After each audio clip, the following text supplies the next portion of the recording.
Hey, it's Dave. And Jerry. And Dan. And welcome to another episode of Hooked on Headwaters. Today we're going to talk about fishing or boating in windy conditions. It's been really blowing around here for the last several 12 days. Talking really high gust, high sustained winds. So we're going to chat about what to do on the boat to position yourself for and put yourself in the right spot to fish. So we're going to start out with Captain Jerry. Well, like you said, it's been super windy. We've had like February winds here for the last 2.5, 3 weeks, anywhere from 12 to 35 miles an hour, 12 sustained, 35 gust, and it's all east-northeast. Most of it. So it's been really bad, and you've got to try to either find a way that you can. There's different approaches to it.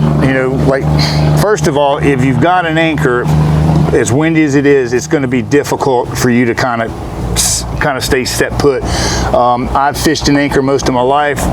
Here just in the last year I went to a power pole, and that has made things, listen, if you don't have one, and they're pricey, but you can get a Sportsman I think for about $1,200, but if you can get you a power pole, it will make your life 100% easier trying to fish in the wind conditions that we're fishing in.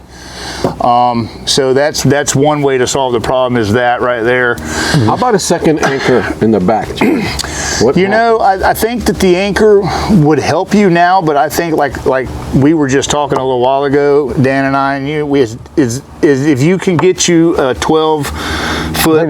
I think it come up to 10. 10 foot. Okay, so if you can get you a 10-foot pole, like a fiberglass pole, that you can stick in the ground in the front of the boat, same side that the power pole's on. Upwind side, if you want to. We're talking mainly sitting in a fixed position. If you want to sit perpendicular to the wind, say for like shiner fishing. That's exactly right. And you are going to be sitting there, and you're not going to move. So that's another way to deal with it as well. But an anchor, a secondary anchor, absolutely, that'd still work. I'll let Dan probably tell you as far as fishing in this wind and some of the best ways to do that and where to do it at and other options. Yeah. Well, like in previous conversations too, we talked about a regular old school anchor that works great in saltwater and in some places in freshwater, but Florida, with the vegetation that we have, you could drop it. I've done it. I actually made some anchors, 25-pound lead anchors. I put 2 of them out, so I had 50 pounds of lead, and the wind was really blowing. Dropped them down into the hydrilla, and the hydrilla tore loose with 50 pounds of lead. 2 anchors. And that's a real issue, because you don't want to, if you get set up somewhere and the boat sets up, in the beginning it'll set there and everything's good. But as you get those gusts of winds coming through there, if you're not in this great big swimming pool sized ball of hydrilla, that anchor's going to pull out of it very quickly. And that's just that's no good. You don't want that. So in saltwater it's a little different. They'll catch, but out here in this marsh and these lakes that are old farmland and stuff, for some reason, if they do catch, they don't take with just a little bit. You can even rocking in the boat will change. It'll break loose. So if you can get a hold of you a power pole or a secondary anchor, if all you got's anchor, use 2 of them, and that'll help you out a lot in this wind. That and spotlight trolling motor, any kind of trolling motor with an anchor feature on it. Oh my gosh, that to me is almost better than the power poles. But having the 2 on your boat is kind of like everybody's. That's what most guys are going with now. So what's a economical option? This like what you call a stick it, or what power pole makes it, just a solid fiberglass rod. I'd get the longest one that you could find, because you're going to find, if you have one that you got to remember, if it's 6 foot deep and you want to stick that thing in there, if it's 8 foot long. If you can't afford to buy something like that, you can take, and I've even done it, is you can take two poles, put one in the front, one in the back, and that.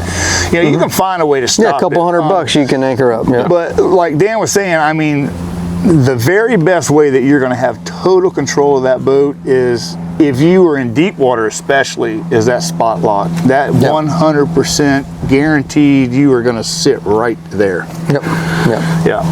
So that's some of the ways to kind of deal with the wind.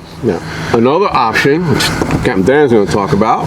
So this is something I've done for a long time, back when I was doing a lot of saltwater fishing. That's great safety gear to have on a boat.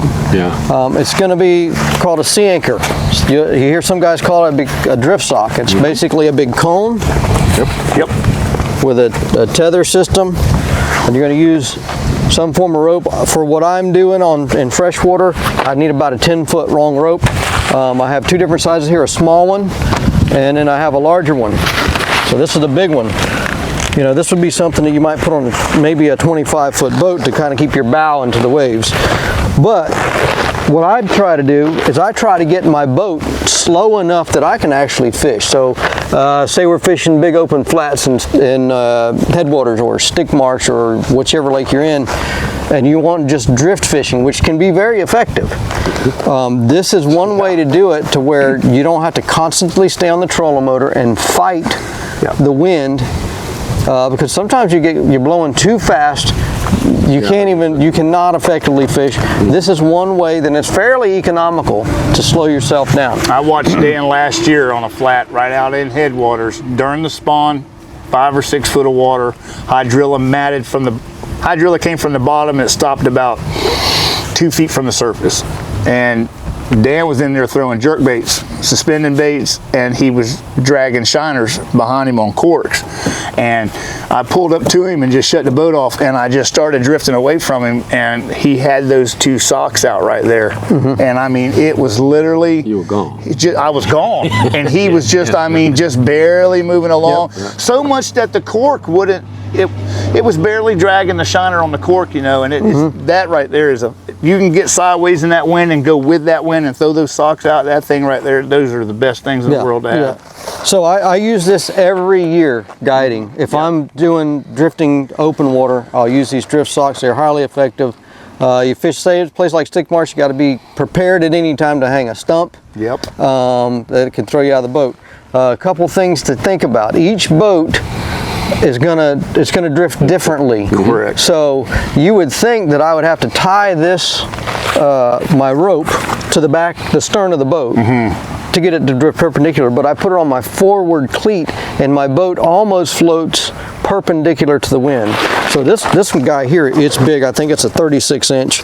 It actually comes with It's a neat deal, man, to watch how it works too, because it does. So, you would think that it would be all hung up in the hydrilla, but it doesn't. It goes right through hydrilla. So you tie your rope here to this loop. This orange rope, when you go to pick it up, you pull it to the boat, you grab your orange line, it turns it backwards. Parachute dragging. Yep, that's exactly what it is, like an underwater parachute. It's the best thing ever, it's catching the wind. You can see it's pretty large. It is very. Again, when you're done, you pull it over, it empties, flips, empties. Pull it on the boat. That's it. Throw it in the bottom of the boat, run back up, make another drift. Now I have 2, and I carry 2 in the boat at all times. The reason I have 2 is sometimes when it's blowing 25, like the day that Jerry pulled up on me, you have to slow down. And this one, in a 21-foot Ranger, just sometimes not enough. So what I'll do is I'll put the smaller one out of the back. If you have one, or if you don't have one, you do a lot of drift fishing, this is something that will catch you more fish, I guarantee you. Absolutely, you'll slow it down. It slows everything down. You don't, you're not all excited and the boat's all over the place and you're like, okay, where's it? It just slows everything down. And same concept works on a kayak. As a matter of fact, I've seen guys with a bucket.